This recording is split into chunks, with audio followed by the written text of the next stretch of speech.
here on CBS Sports HQ. Just 2 weeks to go until the NBA draft. We're already talking about the NBA Finals. We dove into Game 3 in that preview, but the draft not too far away as well. Just 2 weeks to go, and a lot has changed since the lottery, right? It feels like the lottery happened and things got turned upside down on our heads because the Dallas Mavericks, they have the first overall pick for the second time in franchise history. There you go. You see the lottery results, the draft order, the Mavericks at 1, the Spurs at 2.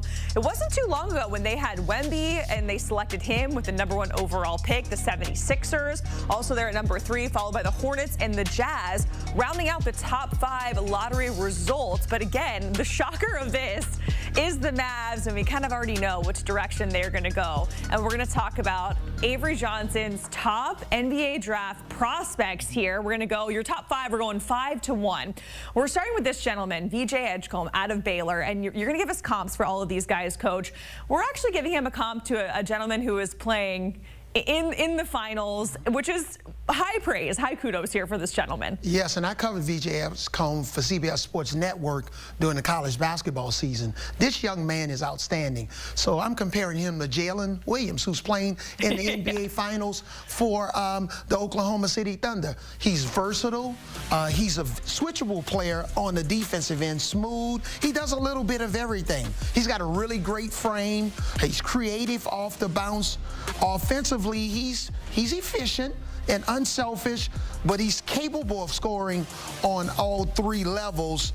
And he's the type of guy that can become a star in the right system, similar to Jalen Williams. Big 12 freshman of the year. And that's what's so interesting about the lottery, right? Because it all depends on your situation and where you go and the trajectory of your future and how that's going to land. Next up, we're talking about Trey Johnson.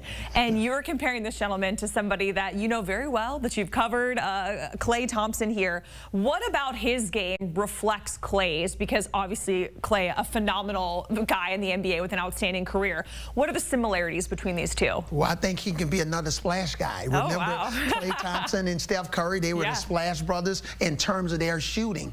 He's got an incredible, Trey Johnson has an unbelievable release. He can shoot the ball when he gets up in the morning. His range is very deep. I love his quick release. He's got great footwork, no real wasted motion on his shot. He also really moves well without the basketball and understands how to come off screens.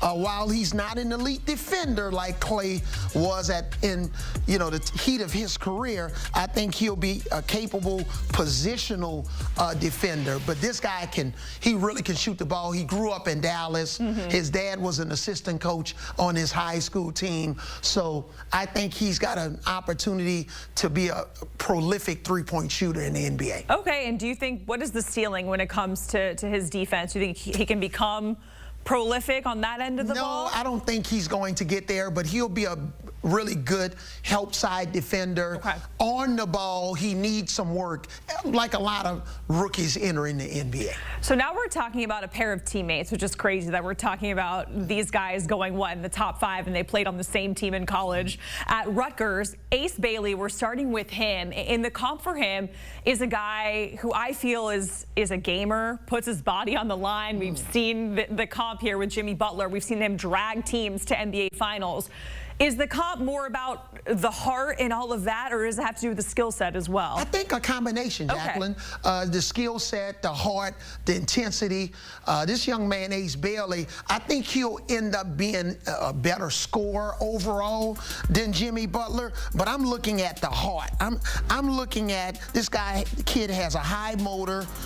He thrives in a physical game, grinded out games. He's an explosive athlete, even more than Jimmy. But I really like, as he polishes his outside shot, I really believe he'll be a matchup nightmare when he becomes a little bit more mature as his NBA career moves on. So we'll have to see maybe in like 5 to 10 years if we have a picture of Ace Bailey just gassed over the bench from dragging his team to an NBA Finals. We're going to talk about his teammate now in Dylan Harper, and it feels like these two are going to be talked about in tandem and compared just because it's like 2 and 3, right, in terms of draft order potentially. Dylan Harper, who is the comp for him, Coach? I'm going old school here. I'm going old Manu Ginobili. You know, this lefty, Ron Harper's son, a former NBA player, NBA champion. This lefty has that creativity like Manu, that slashing ability, the shot fakes. So I think offensively, that's his comparable. You know, he's not going to blow by guys with his speed, but he's really good at using angles and body control similar to Manu. But his elite vision, especially in pick and rolls, he's got underrated toughness, but I think he's going to be a winning piece when you put him next to, you know, the rest of this Spurs roster, especially Victor Wembanyama. Yeah. So Coach, we have to ask. We showed the lottery order, and you mentioned it too. The Spurs, they're picking #2 overall. What do you think is the move? Would you rather have Dylan Harper taken in that spot, Ace Bailey, trade the pick altogether, and kind of get a little bit of a haul? What are your thoughts on that #2 overall pick when you think of the current roster? That's a great question. If the Spurs can get involved with Milwaukee, for example. Okay. And some kind of way, you know, convince Giannis Antetokounmpo that the San Antonio Spurs is the best landing spot, not Houston or New York, with him playing next to Victor Wembanyama, then I would be ready to part with this #2 pick and a package of other players.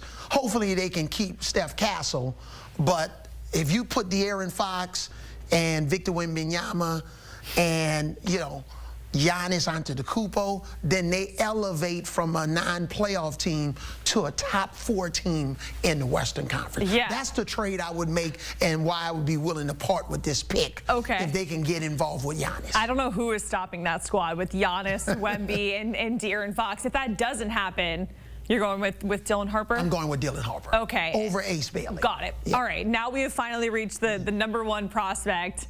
It is Cooper Flagg. And so obviously we know we're like 99.999% sure he is going to Dallas. Crazy things could happen. That's where it's trending.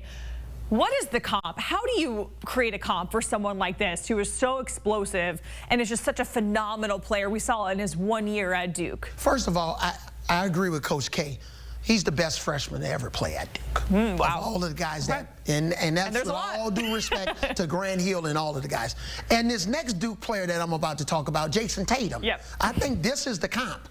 I believe, you know, the similar scoring ability, the size, the versatility. You know, both of these guys have a really, really terrific mid-range game. They both were somewhat polished at an early age in terms of their scoring ability. But I believe that Cooper's going to bring a little bit more of an aggressive presence early in his career. He's already a disruptive force. But offensively, I think he's got the same fluidity in his game. I believe that Cooper Flagg, especially from a shot blocking standpoint, coming from the weak side, it's going to be a little bit better than Jason Tatum. But overall, I love this comp of all of the comps that I've gone through, and watching this young man in person in the Final Four. He's really special. It was actually insane seeing him in person there, and looking forward to seeing what he does most likely in Dallas. And you were hanging out on the Riverwalk. I was. Well, I had to text a coach about some good recommendations. That's your city. You're king of San Antonio. And it will forever have a very special place in my heart, because that is where the Florida Gators won the 2024 National Championship. As we all know, just to repeat it again in case you didn't. I picked them, by the way. You did. That's why we won. It was the good juju from Avery Johnson. Getting a look at Coach's top 5 NBA prospects. We just went through them 1 through 5. VJ Edgecomb, Trey Johnson. The teammates out of Rutgers, Ace Bailey and Dylan Harper. And then, of course, #1, Cooper Flagg, Avery, making the comp to Jason Tatum.